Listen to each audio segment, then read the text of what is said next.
And then upstairs, we're like, where's Sebastian? And he's like, oh, let me out of the table. And then, of course, all of the volunteers are the ones to bust out of the table. He's like running across the stage. Oh man, it was great. Gosh, nothing worse than a lost crab. Hey you, come listen. We need to talk. Hey, we need to talk. Welcome to the Church Communications Group podcast, where we help church leaders find clarity, confidence, and connection in their communications. I'm Kim, General Manager of the Church Communications Group, joined by my co-host and friend, Zach. Every Tuesday, we'll bring you fresh insights on what's happening in church communications. We promise to keep it real around here. Expect authentic conversations, practical advice, and definitely a few laughs along the way. In each episode, we'll also share a valuable resource to help you grow in your church communications, leadership skills, and honestly, just life as well. So whether you're a seasoned communications director or just starting out, there is something here for you. Now, get ready to learn, grow, and connect as we open up the conversation in today's episode of Hey, We Need to Talk. Hey, Church Communicator, we need to talk. You guys, it is Kim here with the Church Communications Group. And I'm Zach with the Church Communications Group. And today we have some of our special friends that get to work with us at Church Communications. We have Garrett and Brittany. Welcome to the podcast. Hi, guys. Hey, everyone. Yay! Thanks for having us. Yes, we are so excited to have Brittany and Garrett here. They will be co-hosting with us in the months and weeks to come. We are so excited to hear from them, their knowledge, their experience, all of that great stuff. And today we get to know them a little bit better. Well, we kind of know them, Zach, you and I, right? We know them a little bit. I've known Brittany. Just a little bit. I've known Brittany forever, but we are going to let you guys get to know them a little bit better, and then we have some other people that will be popping in the weeks to come too that are a part of our team. But yeah, let's get going, right? Yeah, today we have Garrett. Garrett's a communications director in California. So Garrett, why don't you tell us a little bit about your church communications background, even your ministry background? Let us know your family. We love the personal details too. I have a really long story that we don't even have time to go into how I got into church communications, but I've been in ministry. This year will be 21 years.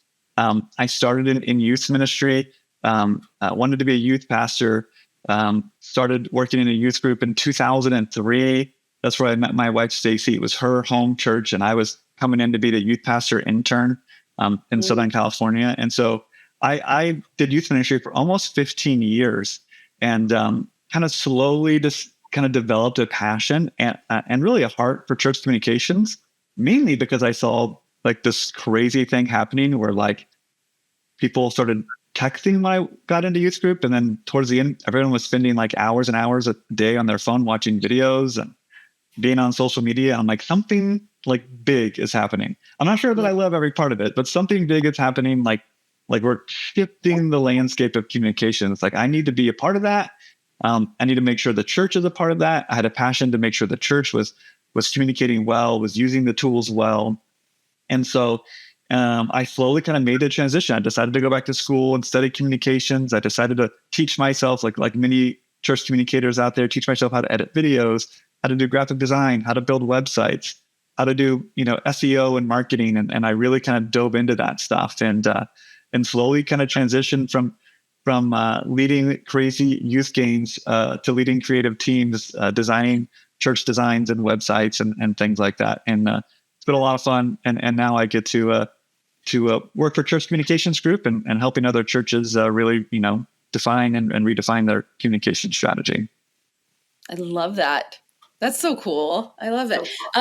Garrett, tell us about your family a little bit more. You have a couple kids, wife, all the fun stuff. Tell us about that.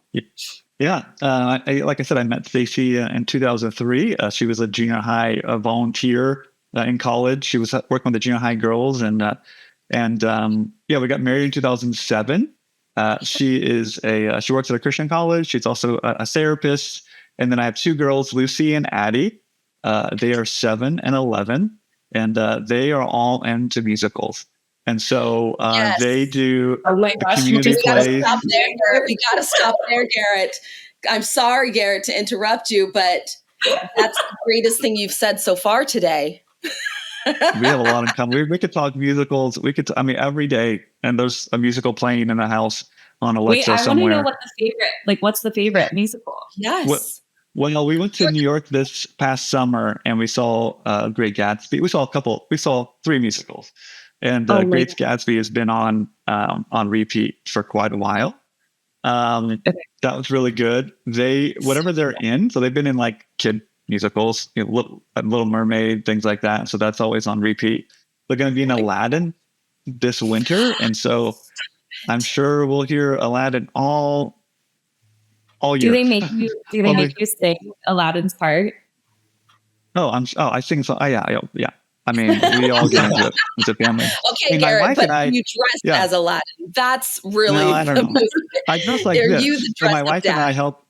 Yeah, we help backstage. So I'm helping with the set pieces. Like the last musical for the school, I was like the lead backstage. I had a microphone on talking to, and my daughter thought that was the coolest thing. She's like, "Oh my gosh, my That's so dad is cool. like moving set pieces and stuff." And so Yes. we evolved, and our kids are both in it. So we could either be at home and have a date night, which I tell my wife is not a bad option. But instead, our date night is helping, 160 kids get on stage and, Love that. have a mediocre musical. But it's fun. It's fun. But mediocre theater is actually the best theater. Like, Oh, dude. I love Broadway and love the high production, but there's nothing better than going and seeing a show that you yourself would be embarrassed to watch and to be in. Those are good. That is so good. That's so Always fun. it's a good laugh. It's a good laugh, but then also like, yeah, it's fun. It's fun times. Let me tell you that the craziest thing that's happened backstage real quick. It happened we were doing Little Mermaid, and there's this scene where the character playing Sebastian's hiding under this table, and they lift up the dish, and his head is up there because it's like Sebastian. They're like serving Sebastian, the French chef, And the cue was when the scene was over, they're going to move the table off stage, and the kid climbs out of it because he's in the very next scene. Somehow that got lost, and so they moved the table off stage, and they don't stop to let him out. So they push it all the way down this ramp, like 40 yards backstage, downstairs behind the audience, and the kid's in it the whole time. And then upstairs, we're like, "Where's Sebastian?" And he's like, "Oh, let me out of the table." And because all the volunteers are the ones, so he busts out of the table. He's like running across the stage. Oh man, it was great. Gosh, nothing worse than a lost crab. Oh, man. Seriously. That is amazing. Oh gosh. Well, thank you for sharing, Garrett. That's so awesome. awesome. It's great to get to know you better. We love having you on the team. And you know what? Our audience, our friends out there in church communications, they're going to learn a lot from you. We get to learn a lot from you on a daily basis. So I'm excited to have them experience you and get to know you better as well as us in these months to come. All right. Brittany. Yes. Brittany, girl, it's your turn. Yeah, I grew up in Southern California, like Kim said, and I actually grew up in the church. So for me, that's like, I've always just been like involved. My parents were in leadership. There was just always something involved that I had to be involved in. I was at the church all the time. I think Kim and I were both just little church rats. But yeah, so I grew up in ministry. I feel like I've never not had a conversational relationship with the Lord, which is, I know, kind of weird, but that's just my life. And it's amazing, beautiful, so honored for that. But yeah, I got into working in ministry. I feel like the second I turned like 18, or the second I was allowed to, I dove in, and I was always, I was really involved in student ministry for a very long time. Fell into like creative and programming actually under Kim's leadership at a church that we ended up working at together, which was so cool. And then from there went on to be a creative director, broadcast director at a church in LA called Freedom, which I love. And that is still my ultimate family. But that was a great amount of years. So I've been in ministry about 17 years now, officially. But I just got the call to move out to Nashville. So I've been here for about 5 months and kind of just seeing where things go. And around the same time as when I started working with Church Communications Group and helping with some events there.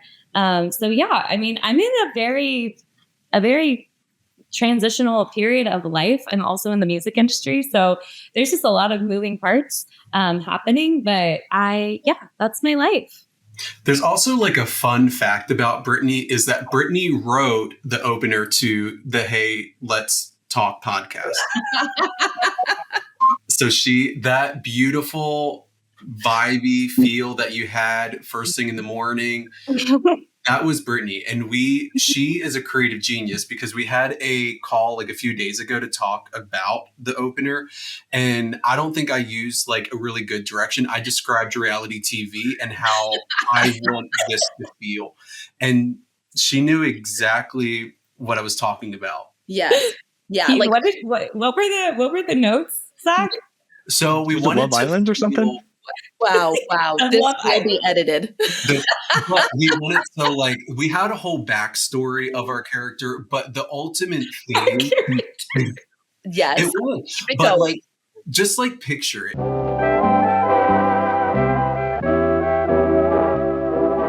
Ambiguous clothes, like you have like a jacket, but you don't need the jacket. You can take off the jacket.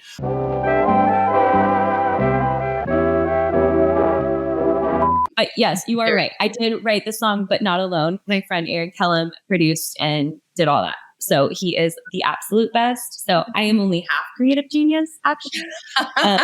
Yes. He is he's the Oz. Like he's the Wizard of Oz. And I'm just like, half the creative. Yeah. So chances are, if you watch reality TV, you've heard one of Brittany's songs at some point. Right. Like if you watch like certain reality TV, which we won't mention. Like if you're looking for your future spouse type stuff. Yes.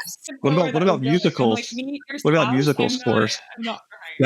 Yeah, Brittany, Garrett has a good point. Can you write a musical? Because that's like what a we church need. communications musical. Like I can see the tense music when you go in to meet with the lead pastor, tell him you can't get him that graphic by Sunday. That's intense, Wait, then when everything finally comes together on Sunday morning, you have this uplifting track and a score that the church communicator is so excited. But then someone comes to you and says they didn't know about the event, even though they announced it and it was in a bulletin. Like the tension. It's so real, Garrett. It's so you guys. real. I think that this is the show that we take on the road. This is the road show. The road show is an actual show.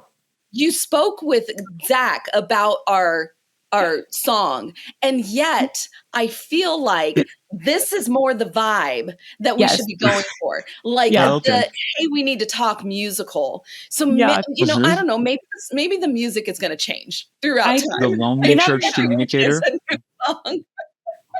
I did write a musical when I was like 9.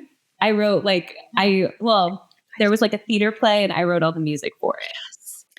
Garrett, Brittany, it was so awesome to get to know you guys better today and even more. And I'm sure our audience is super excited to hear more from you in the coming weeks. And thank you. Thank you so much. Thank you for the ministry you guys do. Thank you for being a part of our team. We love you guys. And we know that this audience is going to get to know you and love you as well. Yes. And even though those of you that have been listening to the podcast as well, thank you for joining us on episode 1 of Hey, We Need to Talk.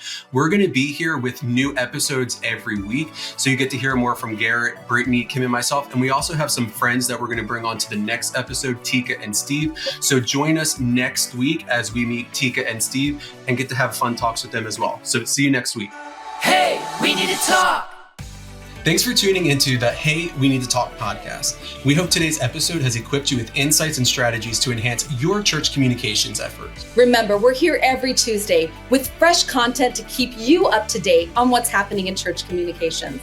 If you found value in today's discussion, we'd love for you to join us again next week by clicking the follow button wherever you listen to podcasts. And hey, you're a part of this conversation too. So if there's a topic you'd like to talk about, make sure to leave a comment in the episode and on social media. For more resources or just to set up a call with any one of our team members, head over to churchcommunications.com and check out our free online learning platform, CC+, where you can access a wealth of additional resources to support your church communications journey.